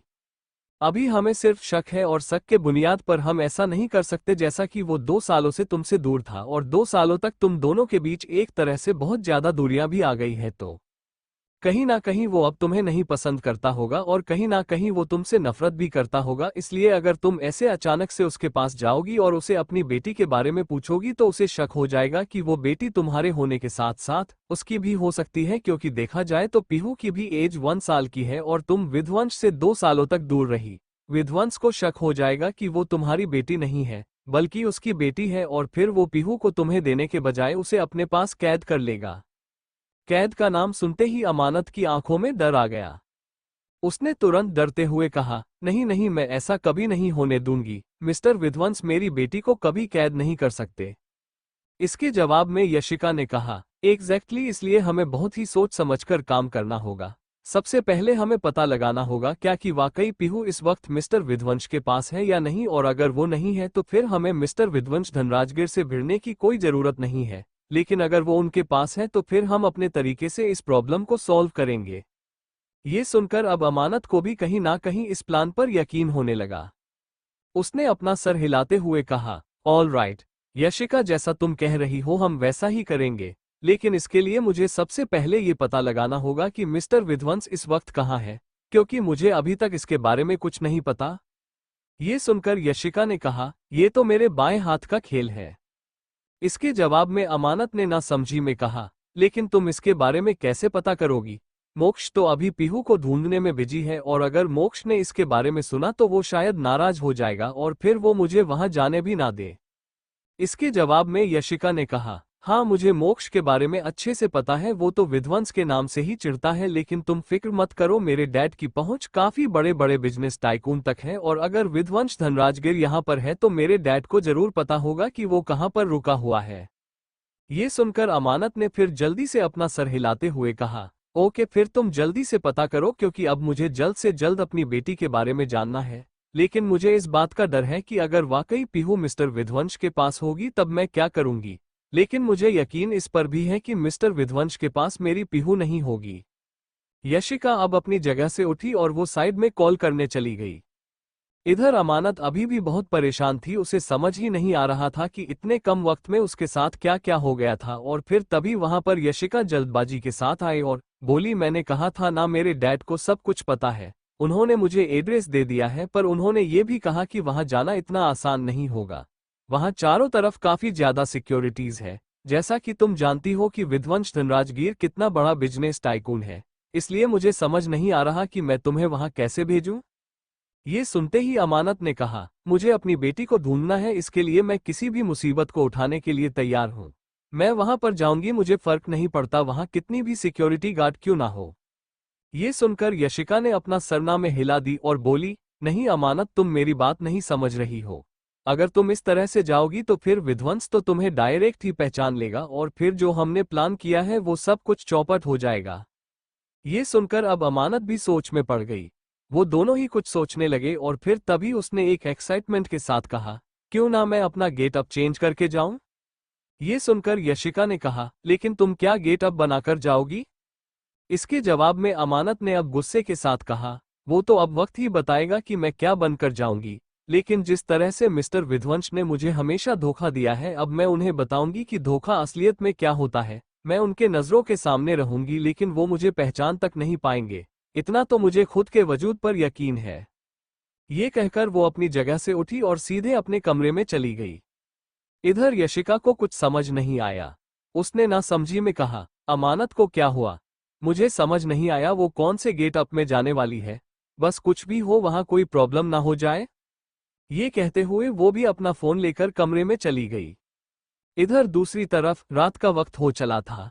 इस वक्त पीहू विध्वंस की गोद में काफी सुकून के साथ सो रही थी, तो वही विध्वंस छोटी सी पीहू को अपनी बड़ी सी गोद में सुलाए हुए लैपटॉप में काम कर रहा था। उसके चेहरे के एक्सप्रेशंस काफी ज्यादा सीरियस थे। वो शायद कुछ लैपटॉप में चेक कर रहा था। तभी वहां पर असिस्टेंट आते हुए बोला, बॉस, डिनर के लिए आपने जो स्पेशल कुक हायर करवाए थे वो आ चुके हैं। लेकिन मुझे समझ नहीं आ रहा है, आपने अचानक से स्पेशल कुक क्यों हायर करवाए। ये सुनकर विध्वंस अपनी भौहें चढ़ाकर बोला, क्या तुम्हें दिखाई नहीं देता कि अब हमारे बीच एक और आ गई है, जिसे स्पेशल डिनर और स्पेशल ट्रीटमेंट की जरूरत है। ये सुनकर असिस्टेंट का मुंह खुला का खुला रह गया। वो गोद में सोई पीहू को घूरने लगा और लाचारी से बोली, पर वो तो अभी सिर्फ 1 साल की है। 1 साल के बच्चे दूध नहीं पीते, 1 साल के बच्चे डिनर नहीं करते। वो तो दूध भी बहुत मुश्किल से पीते हैं। सर, मुझे लगता है कि आप सच में एक बच्ची के लिए पागल हो गए हैं। ये सुनकर विध्वंस ने दांत पीसकर कहा, मैंने तुमसे जो कहा था तुमने वो किया या नहीं। विध्वंस को गुस्सा होते देखा असिस्टेंट ने फिर जल्दी से कहा, जी जी, हमने वो कर दिया है, और वो शेफ कुछ देर में यहाँ पर आ जाएंगे और वो अपना काम भी शुरू कर देंगे। ये सुनकर विध्वंस ने अब पीहू को अपने गोद में उठा लिया। पीहू उसके सीने में अपना छोटा सा सर घुसा दी, जिसे देखकर विध्वंस के चेहरे पर एक गहरी से मुस्कुराहट आ गई।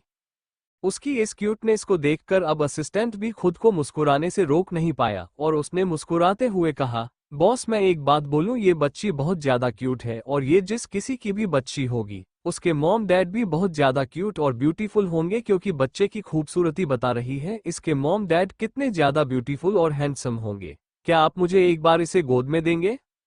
ये कहते हुए उसने अपने हाथ को आगे बढ़ा दिया, लेकिन उसकी नज़र जब विध्वंस के चेहरे पर गई तो उसने दूसरे पल अपने हाथ को पीछे भी खींच लिया, क्योंकि विध्वंस उसे जानलेवा नजरों से देख रहा था। असिस्टेंट ने सर हिलाते हुए कहा, क्या हुआ सर, क्या मैंने कुछ गलत बोल दिया। इसके जवाब में गुस्से के साथ विध्वंस ने कहा, इस पर अपनी नजरें मत लगाना, मुझे तुम्हारी नजर कुछ ठीक नहीं लग रही है। अगर तुमने इसे गलती से भी गंदी नजरों से देखने की कोशिश की तो मुझसे बुरा कोई नहीं होगा। ये सिर्फ मेरी गोद में रहेगी, ये किसी के भी गोद में नहीं जाएगी, गॉट इट। ये कहकर उसे लेकर सीधे कमरे की तरफ बढ़ गया। तो वही असिस्टेंट ये सब सुनकर चिढ़ गया और मुंह बनाते हुए बोला, बॉस इस बच्ची के लिए इतना ज्यादा पजेसिव क्यों हो रहे हैं? वो तो ऐसे बिहेव कर रहे हैं जैसे कि बच्ची बॉस की खुद की बेटी है, एक बार भी मुझे दिया भी नहीं, आखिर मेरा भी तो हक बनता है, इतनी क्यूट है, प्यारी बच्ची को अपनी गोद में लेने का। बॉस भी ना बच्चों के साथ बिल्कुल बच्चों वाली हरकतें कर रहे हैं। ये कहते हुए वो मुंह बनाते हुए सीधे वहां से बाहर निकल गया। लेकिन जब वो बाहर पहुंचा तो वहां दो आदमी और एक औरत खड़ी थी। उसे औरत के बाल सफेद थे और उसकी आंखों में मोटे चश्मा और चेहरे पर आधा मास्क लगाया हुआ था। तभी असिस्टेंट ने उस औरत को एक नजर देखा और खुद से बोला, ये औरत तो कितनी ज्यादा बदसूरत है, पता नहीं ये खाना कैसे बनाएगी। उम्मीद करता हूं जैसे इसकी शक्ल बदसूरत है वैसे खाना बदसूरत ना बनाए, वरना तो बॉस मेरी जान ही ले लेंगे, क्योंकि इन तीनों को मैंने बहुत अर्जेंट और शॉर्ट नोटिस पर यहां बुलवाया है। ये सब कहते हुए उसने फिर तीनों से कहा, सो लेडीज एंड जेंटलमैन, आप सब यहाँ आए उसके लिए थैंक यू, एंड प्लीज जल्दी जल्दी अपना काम शुरू कर दीजिए, क्योंकि मेरे बॉस बहुत ही गुस्से वाले हैं। वो अगर कोई भी काम टाइम पर नहीं पाए तो वो जानलेवा या फिर खूंखार जानवर बन जाते हैं, इसलिए प्लीज आप सब उनके अंदर के जानवर को मत दिखाइए और जल्दी से डिनर रेडी कर दीजिए। ये सुनकर उस आदमी ने कहा, आप फिक्र मत कीजिए, हम बहुत जल्दी अपना काम खत्म कर लेंगे। इसके बाद उसने उन दोनों की तरफ इशारा किया तो वो औरत और वो आदमी भी धीरे धीरे करके अंदर जाने लगे। वो तीनों अंदर जा चुके थे, लेकिन असिस्टेंट अभी भी उस औरत को ही घूर रहा था। उस औरत को पीछे से जाते हुए देखकर खुद से बोला, ये औरत एज से तो मुझे बुढ़ी लग रही है, लेकिन मुझे पीछे से मुझे इतनी अट्रैक्टिव क्यों दिखाई दे रही है? ओ नो, क्या हो गया मेरी नजरों को? मैं अब बुरी औरत पर अपनी गंदी नजर डाल रहा हूँ। बॉस सही कहते हैं, मैं बहुत ज्यादा गंदा हो चुका हूँ, लेकिन ये गलती बॉस की है, खुद तो ना गर्लफ्रेंड रखते हैं और ना ही हमें रखना देते हैं, इसलिए तो मैं बुरी औरतों पर अपनी नजर डाल रहा हूँ। ये कहते हुए उसने जल्दी से अपने दोनों आंखों को रब किया। इधर दूसरी तरफ वो तीनों किचन में आए और अपना अपना काम करने लगे, लेकिन वो औरत जो इस वक्त किचन में बर्तनों के पास खड़ी थी, उसने अपने चश्मे को ठीक से एडजस्ट किया और अपने कान में लगे एक वायरलेस ईयरबॉड में धीरे से बोलो, मुझे तो अभी भी यकीन नहीं हो रहा है कि मैं मिस्टर विध्वंस के घर के अंदर खड़ी हूँ। पता नहीं क्यों पर मैं बहुत निर्वास हो रही हूँ। यशिका, सब कुछ ठीक होगा ना? तो वही वो औरत जो कोई और नहीं अमानत थी, वो इस वक्त अपना गेट अप चेंज करके विध्वंस के घर में कदम रख चुकी थी। Thank you for listening. मुझे उम्मीद है आपको ये स्टोरी पसंद आई होगी। अगर आपको पसंद आई है तो प्लीज लाइक और कमेंट करना ना भूलें और मोर स्टोरीज के लिए सब्सक्राइब करें। मिलते हैं नेक्स्ट वीडियो में।